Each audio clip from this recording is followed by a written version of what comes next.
One देवी और उनके पुत्रों ने हमें उस दुष्ट मकरासुर के आतंक से मुक्त किया है। हमें उनकी विजय ने दूसरा जीवन दान दिया है। हमें भी थोड़ी सहायता करने का अवसर प्रदान कीजिए महाराज। धर्म का मार्ग तो सबके लिए खुला है। सेनापति जी, हमारी सेना की एक टुकड़ी को कहिए कि इस क्षेत्र में चारों ओर फैल जाए। मुझे किसी भी मूल्य में दोनों बालक और वन देवी चाहिए। और हमारी सेना की एक टुकड़ी जल के भीतर भी जाएगी, जिसका नेतृत्व हम स्वयं करेंगे।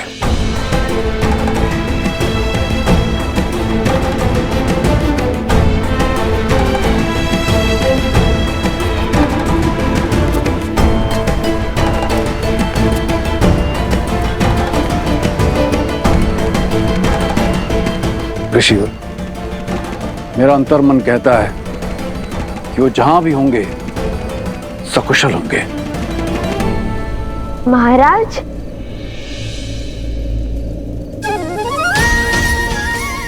महाराज, हम भी कुशल हैं और हमारी माता भी।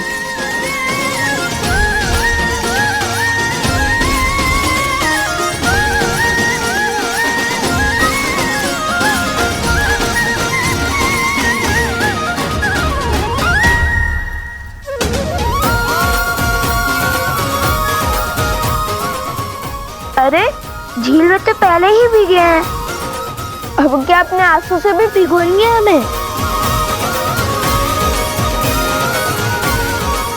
जानता था असंभव को संभव करके ही लौटोगे, विजयी होकर लौटोगे। जब उस राक्षस का महल ध्वंस हुआ तब भी तुम्हारे बल पर हमें संदेह नहीं हुआ, किंतु वन देवी कहाँ है? सुरक्षित है। देवी फल्गु की प्रार्थना कर रही है। धन्यवाद जो करना है उन्हें। किंतु मैंने तो भूल से तुम्हें महादिव्य मंत्र दिया ही नहीं। मकरासुर का वध कैसे किया तुमने? दिव्य मंत्र नहीं मिला तो क्या हुआ? हमारे पास तो सदैव ही श्री राम की भक्ति की शक्ति रहती है। मैंने श्री राम का नाम लिया और वो बाण साधा और उसने मकरासुर का वध। श्री राम के नाम में अत्यंत शक्ति है।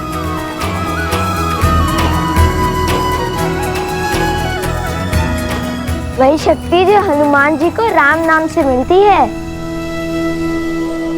ऐसा प्रतीत हो रहा है कि तुम दोनों राम और राम कथा के प्रशंसक हो, भक्त हो उनके।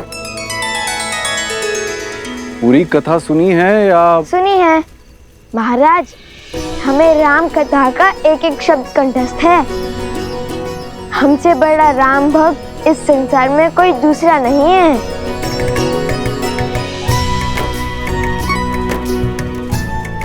लगता है आपने हमारी पूंछ पर ध्यान नहीं दिया।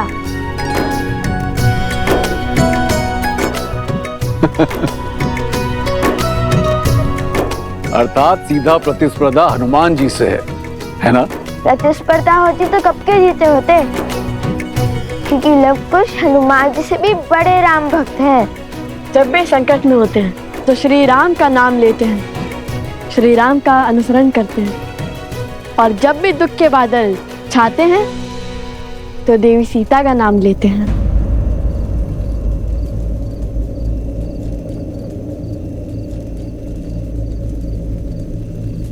सीता?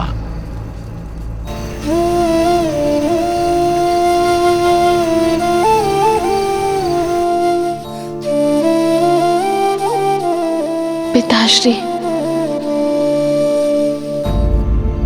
समझ गया, पुत्री की स्मृति में दुखी हो गए।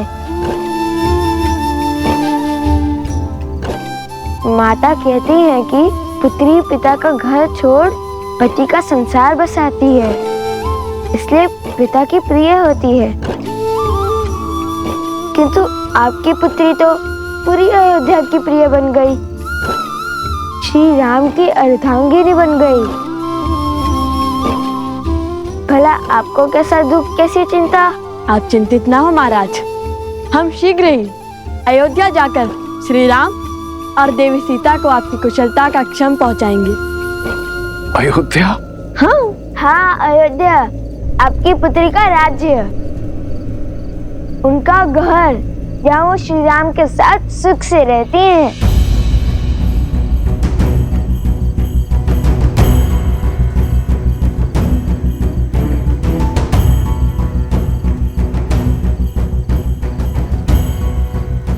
राम कथा का अंतिम अध्याय है। क्या पढ़ाया है तुम्हारे गुरुजी ने? परीक्षा ले रहे हैं हमारी। अंत में राजा राम और महारानी सीता का पट्टाभिषेक होता है और वो सुख से अयोध्या का कार्यभार संभालते हैं। कैसी अभागी हूँ मैं। इतने वर्षों बाद पिताश्री को देख तो सकती हूँ, किंतु उनके समक्ष नहीं जा सकती, उनके चरण स्पर्श नहीं कर सकती, सुख दुख के बोल नहीं बोल सकती, उन्हें उनके नातियों का परिचय नहीं दे सकती।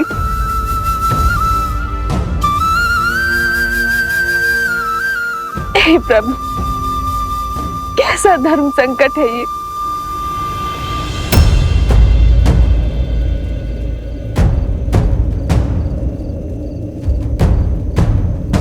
क्या करें आप ऋषि कुमार?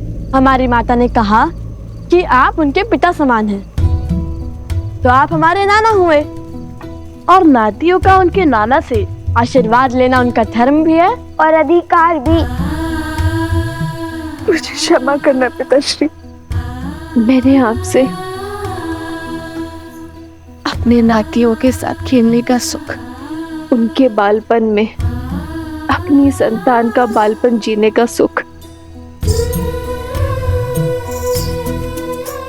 उन्हें कथाएं सुनाने का सुख, उनके मुख से नाना शब्द सुनने का सुख सब छीन लिया।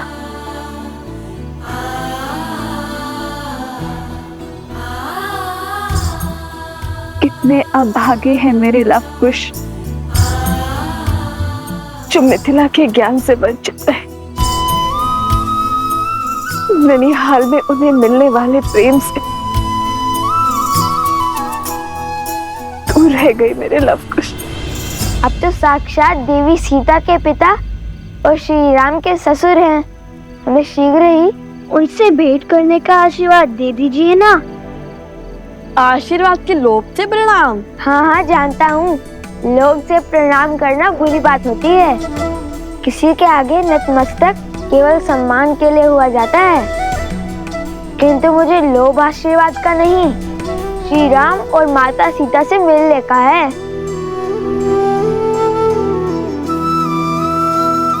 ईश्वर सदैव तुम्हारे हृदय को भोलेपन से भरा रखे। द्वेष और स्वार्थ का मैल तुम्हारे मन को छू भी ना सके, और तुम्हारा नाम इस संसार के सबसे वीर योद्धाओं में सम्मिलित हो।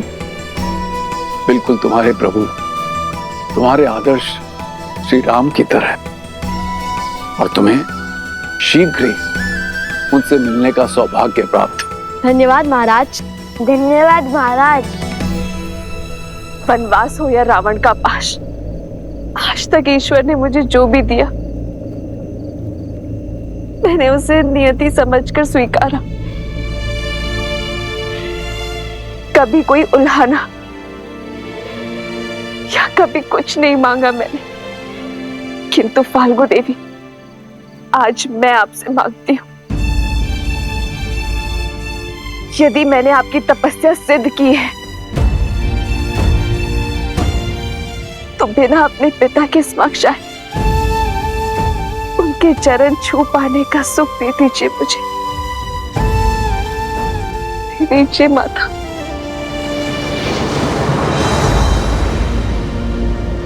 तुम दोनों से मिलकर लगता है कि तुम दोनों मेरे अपने हो, मेरा अपना अंग।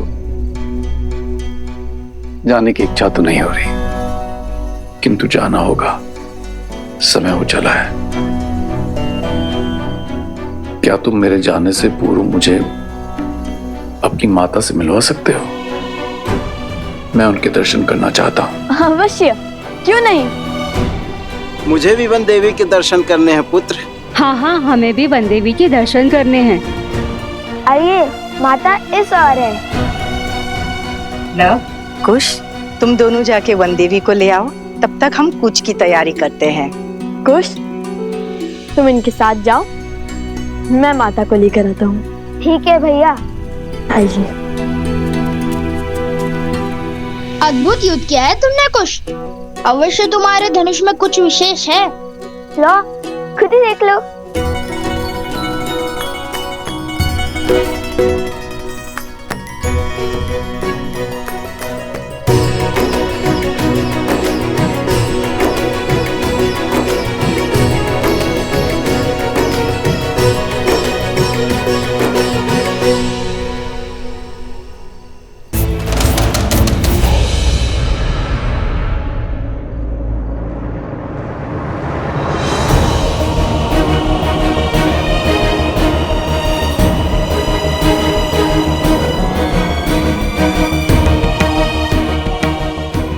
मेरी विनती सुनिए फाल्गु माता, मेरी विनती सुनिए। सोमकरण, सोमकरण।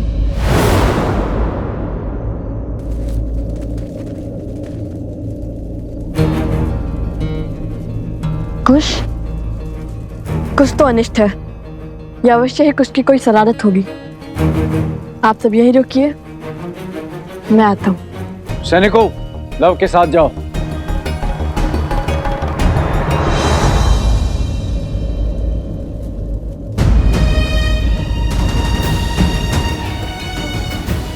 मेरी प्रार्थना स्वीकारिए माँ, मेरी प्रार्थना स्वीकारिए। क्या हुआ कुश? कुश, क्या हुआ, बोलो। कुश, बोलो भी। सोमकरण। क्या हुआ गुरु माँ? वो राक्षस सोमकरण को ले गया उस और मुझे जटुकरण ने अपने प्रश्न में उलझा रखा था। मेरा धनुष भी उसके पास था। पता नहीं कब वो असुर आया और फिर हमने सोमकरण की चीख सुनी। जो भी हुआ ठीक है, किंतु अब शीघ्र हमें उन्हें पकड़ना होगा। चलो कुश। तुम दोनों पहले से चोटिल हो, हम उसे ले आएंगे। नहीं, वो हमारा मित्र है और उसे बचाना भी हमें जाना ही होगा ना। चलो कुश।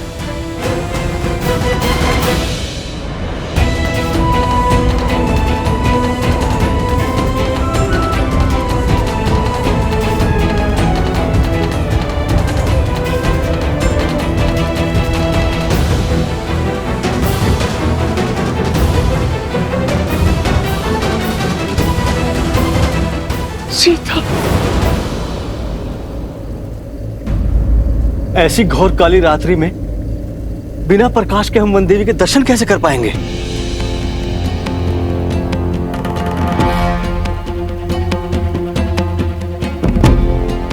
जाओ, वो दीप ले आओ।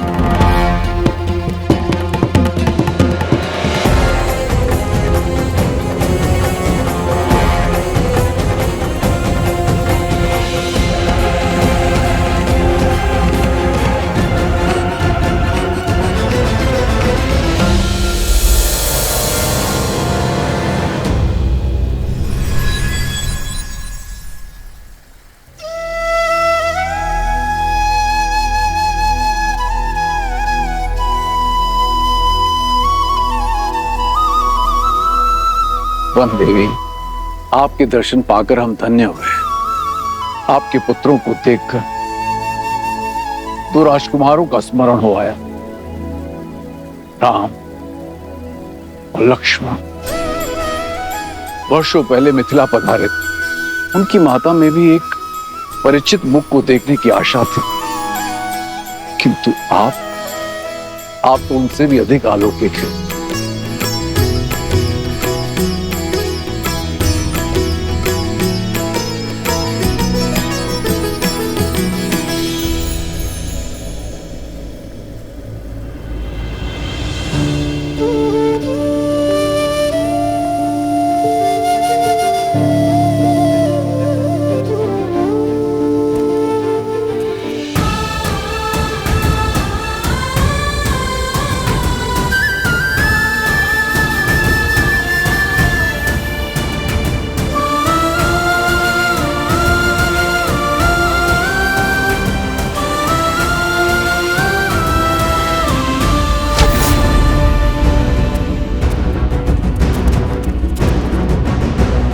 उस और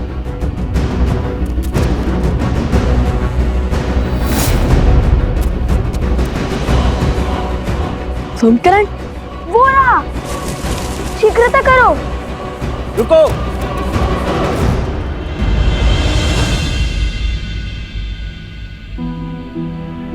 आप सब यहाँ?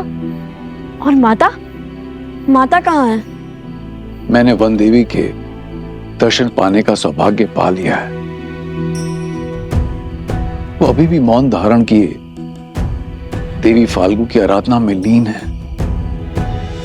मेरी इच्छा पूर्ण करने के लिए, मुझे ये सुख देने के लिए धन्यवाद माता। ये मेरा नहीं, आपके सुकर्मों का, आपकी शुद्ध भक्ति का प्रताप है देवी सीता। मैं आपके तप से प्रसन्न हुई, परंतु अब मुझे आपके पुत्रों से कुछ चाहिए। मेरे पुत्रों से? क्या माता? ऋषिवर, आपने हमें क्यों रोका? सोमकर्ण के प्राण संकट में हैं। समय नहीं है हमारे पास। कुछ नहीं होगा तुम्हारे मित्र को, क्योंकि उस असुर को सोमकर्ण के नहीं, तुम्हारे प्राण चाहिए। अपने राजा मकरासुर की मृत्यु का प्रतिशोध चाहिए। तो क्या अपने प्राण बचाने के लिए अपने मित्र के प्राण दांव पर लगाएंगे हम? कदापि नहीं। उचित कहा भैया। वैसे भी जिस राजा को मार गिराया, उसके सेवक को तो यूं धराशायी कर देंगे हम। इसमें कोई संदेह नहीं है कि वो असुर तुम्हारे वीरता के समक्ष टिक पाए। इतने घमासान युद्ध के बाद भी तुम्हारा साहस देख अत्यंत प्रसन्नता हो रही है। ये मेरा सौभाग्य होता यदि मुझे तुम्हारे साथ युद्ध करने का अवसर मिलता। किंतु हमारे तो आपसे कोई पैर ही नहीं है, फिर आप क्या हमारे साथ युद्ध करना चाहते हैं? कुश, वे हमारे साथ असुरों से युद्ध करना चाहते हैं, हमारे विरुद्ध नहीं। ओह, परंतु आपकी आयु? जानता हूं वृद्ध हो चुका हूं, इसीलिए तुम्हें संकोच, किंतु मैंने इस आयु तक जो अर्जित किया है उसकी सहायता अवश्य लेना।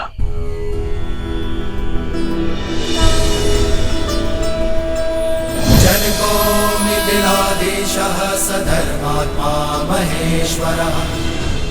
उपहार के रूप में मैं तुम्हें ये देना चाहता हूं, ये तुनीर जो स्वयं भगवान परशुराम ने मुझे दिया था।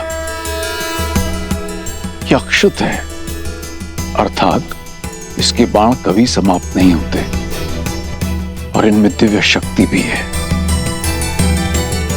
ये लो पुत्र। नहीं, किंतु ये आपको मिला आशीर्वाद है और ये आपने अर्जित किया है, इसे मैं नहीं ले सकता। परंतु सोमकर्ण को लौटा लाने में तुम्हारी सहायता करना मेरा धर्म है। क्या तुम मुझे मेरे धर्म से वंचित करोगे ऋषि कुमार?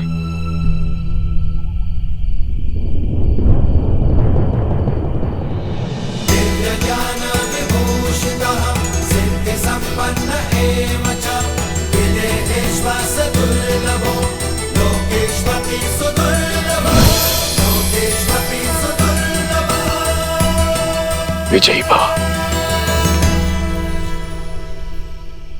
अब आप जाइए महाराज, और हमारे लिए चिंतित ना हो। हाँ, यदि श्री राम ने चाहा तो हम शीघ्र ही ये भेंट लौटाने आएंगे।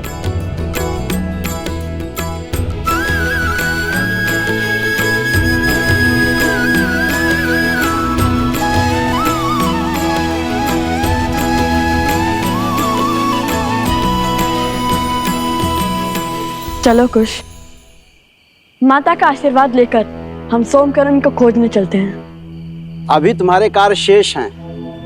माता फल्गु तुमसे कुछ चाहती हैं। हमसे? हमसे क्या? उत्तर नहीं देना था तो बोलते थे, क्यों आंखें क्यों मूंद ली? कुश, वे ध्यान कर रहे हैं। क्षमा ऋषिवर, अब ये मौन रहेगा।